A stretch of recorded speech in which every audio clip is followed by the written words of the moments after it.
وعلیکم السلام ورحمۃ اللہ وبرکاتہ۔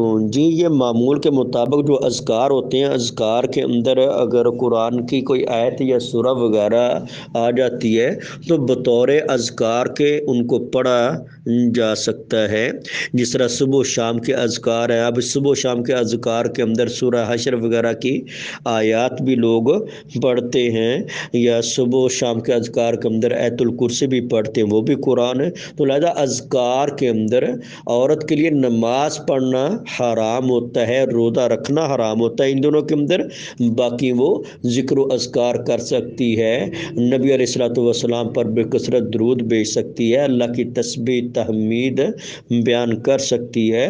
تو سورہ سجدہ یا سورہ ملک وغیرہ ان کی عادت ہے کہ وہ رات کو سوتے وقت سورہ ملک وغیرہ پڑھنا کی عادت ہے، یعنی کہ بطور ذکر کے رات کو پڑھ کر سوتے ہیں، تو وہ پڑھا جا سکتا ہے۔ ھذا ما عندی واللہ اعلم بالصواب۔